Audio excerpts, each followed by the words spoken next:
The ISIS or Islamic State is a terror organization that has brought on unimaginable destruction in countries like Syria and Iraq and unleashed terror in many parts of the world. Now the thing about ISIS is that they recruit terrorists from across the world, including India. From 2014 to 2020, around 177 people suspected to have links with the ISIS were arrested from across Indian states. Indian agencies believe that around 180 to 200 Indians have crossed borders to join the ISIS in Afghanistan, Syria and other places. A movie has come now which looks at women who left Kerala to join the ISIS. While any movie on religious radicalization should be welcome, the Kerala story has a big problem. The makers of the movie tried to portray the scale of the issue much bigger than it actually was, and they combined a lot of unrelated things. The BJP too has gotten involved. The first endorsement came from the Prime Minister himself. Then states like Madhya Pradesh and Uttar Pradesh have made the movie tax-free in their states. BJP and RSS leaders have been taking people actively to the theatres, especially in poll-bound Karnataka. So how factual is the film and how closely does it mirror real-life events? In 2016, 21 people went missing from Kerala. A majority of them were from Kasaragod. There were 3 from Palakkad, 1 each from Thiruvananthapuram and Ernakulam. Of this, 17 were Muslims. There were 4 converts, 3 who converted from Christianity to Islam and 1 from Hinduism to Islam. The person who led this entire group was a man named Abdul Rashid. 29-year-old Abdul Rashid was a teacher.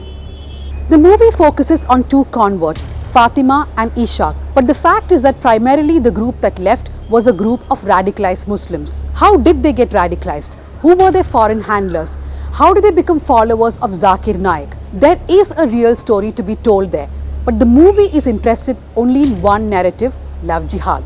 And that is where the movie muddles everything. The Kerala story's numbers have been challenged many times. The first teaser said heartbreaking and gut-wrenching stories of 32,000 females from Kerala. When this number was challenged, the Kerala story makers went to the Kerala High Court and said they will remove the number from the teaser.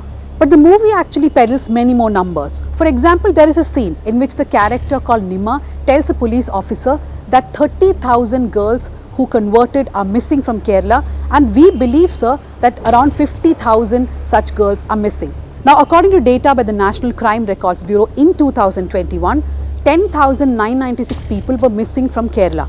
Now, these are just people who went missing, not people who joined terrorist organizations.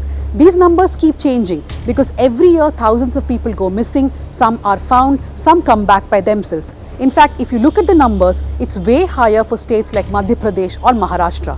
The other number being peddled is that 32,000 or 30,000 women converted to Islam in Kerala. Now, the only official figure we have on this is what Oommen Chandy, the then Chief Minister, placed on the floor of the Assembly in 2012. Oommen Chandy said that between 2006 and 2012, 2,687 women converted to Islam. That's an average of 450 a year. And he also said that none of these were forced conversion. But these numbers are not consistent. For example, look at the numbers in 2020. Here, more people adopted Hinduism than those who adopted Islam. Now, let's say 30,000 to 50,000 converted women went missing from Kerala. That's a massive number.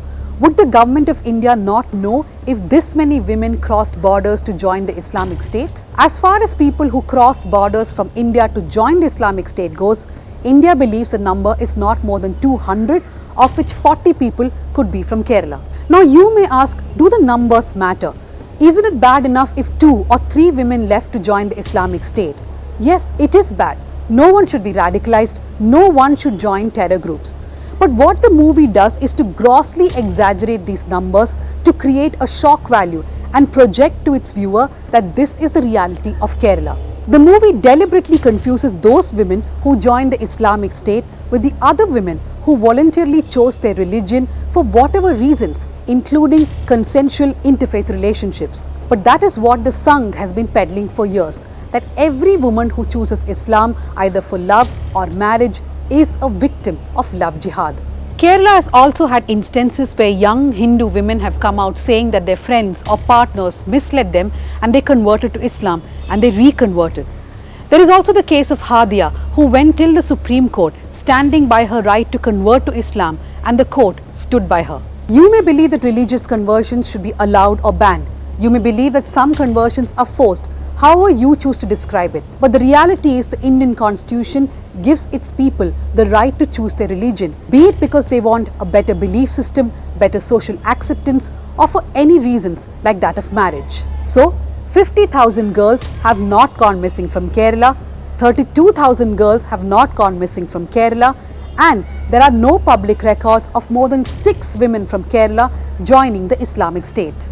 And no, Kerala is not a state where women are voiceless and need protection, and certainly not from the Hindi film industry. Towards the end of 2019, around 1,400 Islamic State fighters surrendered before the Afghan forces, out of which 4 were women from Kerala. Parts of the interrogation tapes were released by Strat News Global.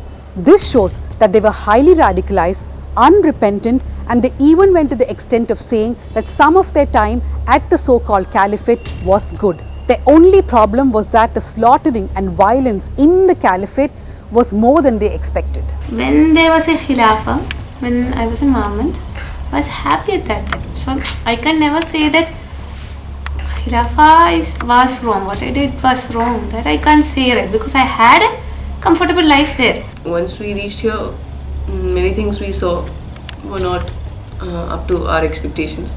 We came here expecting an Islamic life, to live under Islamic law, but many things were not up to our expectations. So what do you think of Islamic State? Joining Islamic State? I don't see any point in doing so, like slaughtering and things like that. That would only sadists would be, motivated by such things. He was very demotivated. Even his last words when he got killed, he was like, I'm done with this dunya. I can't say I regret because I came, I got 3 years more with him. Otherwise he would have left me and gone. As you can see, these are highly radicalized women, unlike the ones in the movie who were gullible throughout. A serious movie that looked at why they got radicalized, why people from a particular commune left Kerala would really have been enlightening. And for anyone who watched the movie and was wondering why this Kerala story was kept such a big secret till now, no, it wasn't. It's just that you didn't follow the news. The missing saga was covered by every media house for many months. Every angle was probed, every aspect was investigated. Not just the missing saga, every case of conversion and reconversion in Kerala that became controversial was covered extensively. What the movie did not tell you is the real Kerala story of a Muslim man named Hakim who was the first to alert authorities that his son was radicalized and had left home. If Hakim had not alerted, this module of Islamic State may have been hidden for some more time. Well, that's all from me in this episode of No Filter with Dhanya Rajendran. Do follow our YouTube channel and do subscribe to the News Minute and do keep a watch on our Karnataka election coverage.